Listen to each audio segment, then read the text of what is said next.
Hello and welcome back. This episode I call, get ready, Death and Dying. We are going to dive into and understand the topic of death and dying. Now, I know that sounds like a very morbid topic, and why on earth would we have this conversation? But what I personally believe is that we have to talk about death and dying. Talking about it frees us. It's such a taboo topic.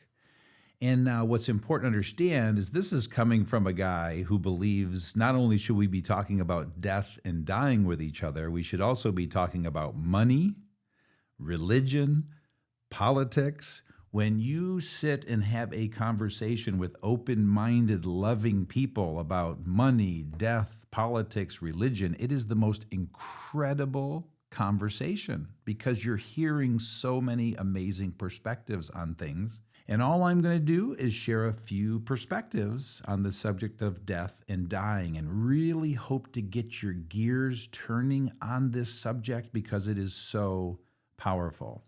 But the timing and the reason I'm bringing this up now is because my mom passed about a month ago over the holidays.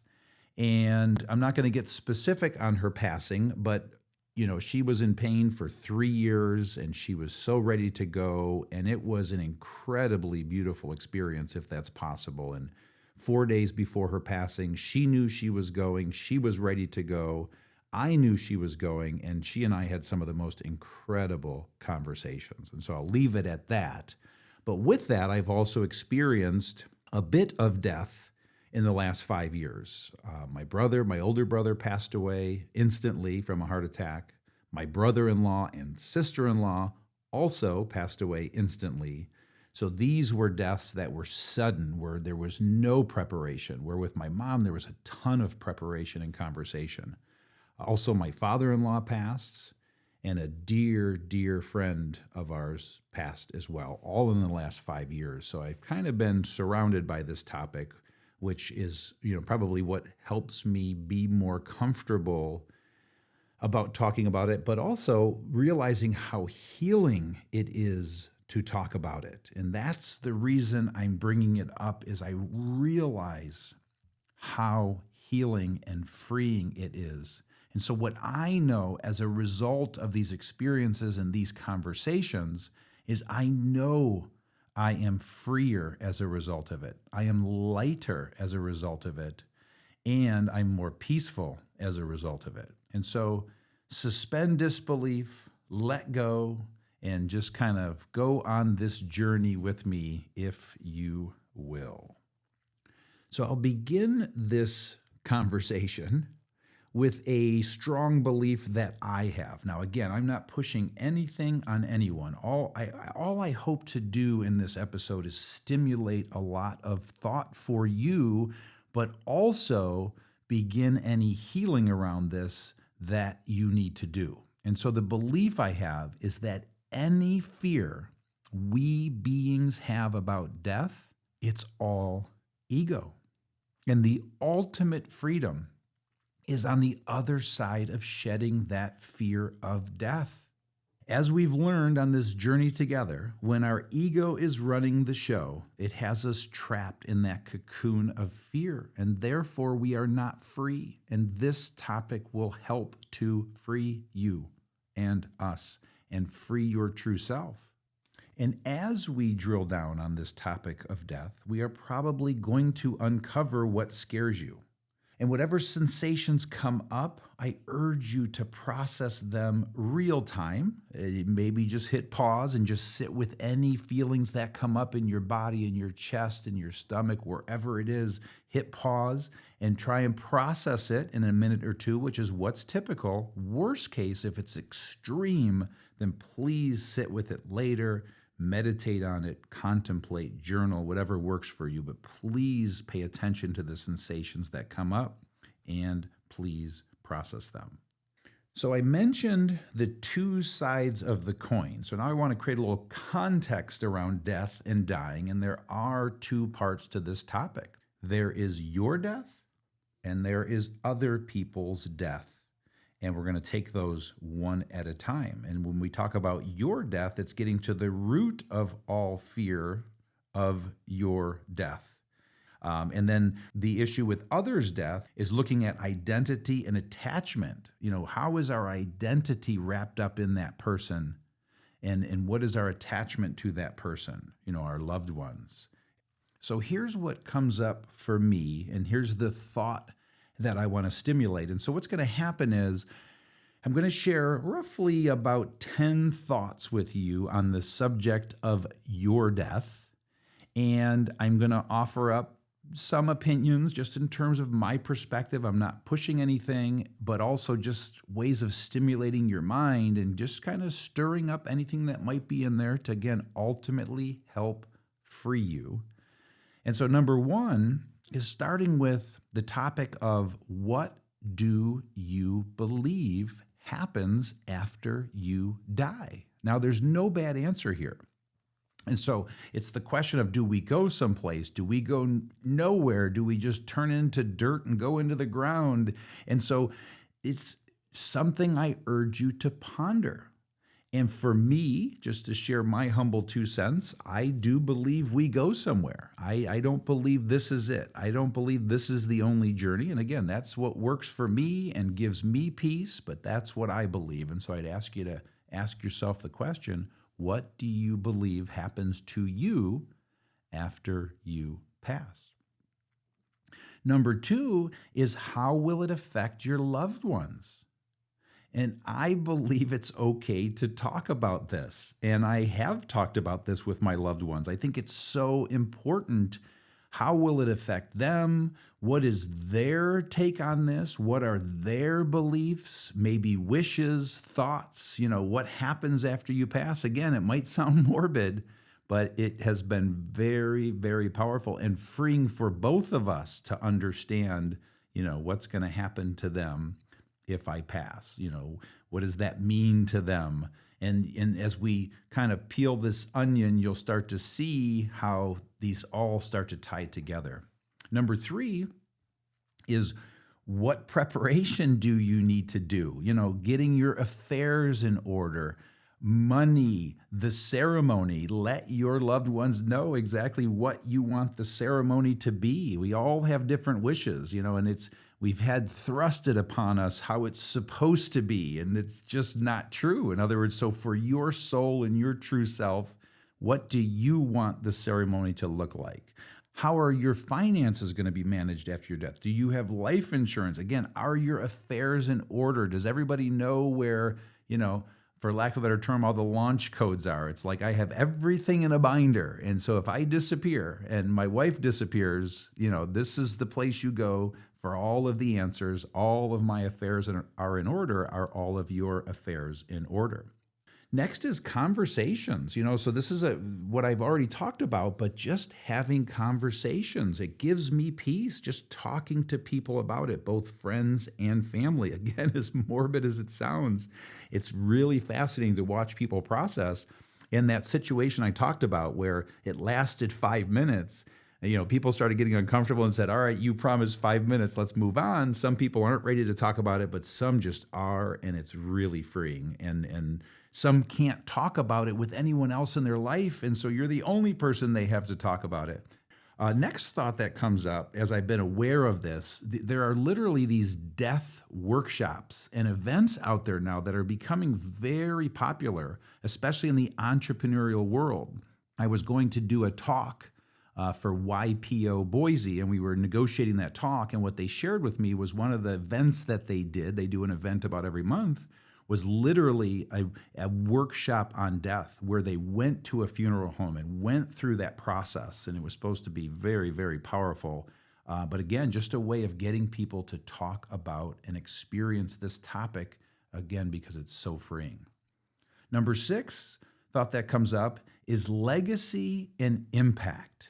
And how important is that to you? And this has been a breakthrough for me in the last 3 years, because I used to think I want to, leave a legacy. And I just don't care anymore. It's so unimportant to me to leave a legacy. But again, for me, it's just about impact. It's like, I just want to create an impact, and who gets credit for that impact? Honest to God, I don't care anymore. So for what that's worth, there was this level of freedom that came out of that. And it's like this freedom of the responsibility to leave a legacy. It almost feels weird to me now. Number 7 is, do you believe we will see our loved ones again? And so some people believe, we go to heaven, our loved ones are up there waiting for us, and we see them again. And again, some people believe we just go right into the ground and into the dirt. And so, just think about that, process that, talk about that. I believe we do go somewhere, and I do believe we see our loved ones again. And I do believe my loved ones that have passed are looking over me. Gives me peace, but give some thought to that. Number 8 are near-death experiences. So if you've at all gone down this rabbit hole, which I did for about a year, maybe 4 years ago, it's powerful, because how can there be, 10,000 of the same stories that are identical? And so it's a fascinating rabbit hole to go down. And so ultimately, do you believe it's real? There's so many books on it now, and studies and movies. I just find it so fascinating. It just helps me believe that it just seems like there's more going on here than us just going into the ground. Number 9 is, I shared this in a previous episode. It goes back about 10 episodes. I can't remember exactly when it was, but the subject of soul contracts, and that, we literally choose this lifetime, and we come down here with a purpose. There's a book called Sacred Contracts that explains it. And so is there a grander plan that we're all a part of, and we're here to ascend and grow and learn something? And so that's a powerful concept. So do you think, this whole thing is purpose-based?